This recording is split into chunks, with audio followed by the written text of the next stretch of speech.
I'm Peyton Gall with these KSJB Radio local news headlines. The National Weather Service has updated their forecast for the winter storm expected to impact our area beginning tonight. Meteorologists have intensified their forecast for northeastern North Dakota with up to a foot of snow expected in some areas near the Canadian border. Coupled with wind speeds of up to 40 miles per hour will make conditions very hazardous tonight through tomorrow morning. Forecasters have lowered their snow predictions for south central and southeastern North Dakota with 1 to 4 inches predicted in areas of Stutsman County. A rain and snow overnight mix will freeze early tomorrow morning and then turn to all snow. This could make driving conditions in the I-94 corridor and to the south extremely hazardous tomorrow morning and afternoon. The unseasonably warm weather is still expected to dissipate by Tuesday night, and highs in the upper teens to 20s expected for most of the week in southeastern North Dakota. Temperatures in Jamestown could eclipse 30 degrees on Wednesday night, then settle back into the teens for the rest of the week. Wind speeds will also be moderate to high through Saturday morning, with sustained winds in the James River Valley reaching 30 miles per hour and gusts of up to 40 miles per hour. KSJB Radio will have twice-an-hour storm and road updates on air during the worst impacts of Wednesday, and we will have up-to-the-minute road reports online at ksjbam.com. A federal grand jury in Texas has indicted a killdeer man and 4 others for their alleged roles in a massive $220 million cattle Ponzi scheme that has left deep financial scars across western North Dakota, according to reporting by the North Dakota Monitor. Taylor Bang, who served as a cattle broker for the Fort Worth-based company Agridime, is accused of participating in a 3-year fraud that victimized over 2,200 investors nationwide.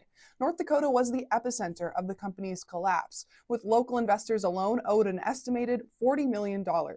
Prosecutors allege that from 2021 to 2023, Agridime promised up to 30% returns on investments in cattle. In reality, the company operated as a classic Ponzi scheme, using funds from new investors to pay off earlier ones while misappropriating millions for personal expenses and real estate.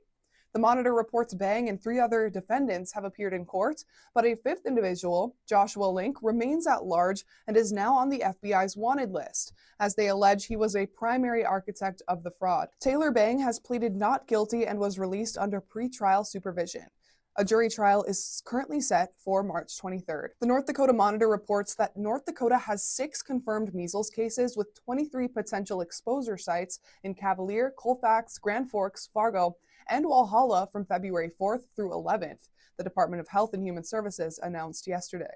Pembina County reported 5 cases, 3 adults, 1 child under 5, and 1 between the ages of 5 to 19. Williams County has 1 case involving an unvaccinated adult who contracted measles while traveling out of state. Molly Howell, Director of Disease Control, tells the North Dakota Monitor she expects additional cases. Unvaccinated people born after 1957 who were at exposure sites should quarantine for 21 days. Those with at least 1 MMR vaccine dose don't need to quarantine, but should monitor for symptoms including fever, cough, runny nose, eye irritation, and rash. At least 1 person has been hospitalized.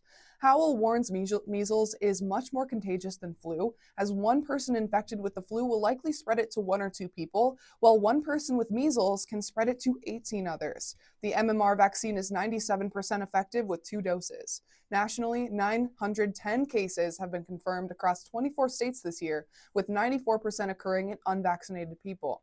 Anyone with symptoms should call ahead before visiting a clinic to prevent waiting room exposure. You can find a full list of exposure sites on our website, ksjbam.com.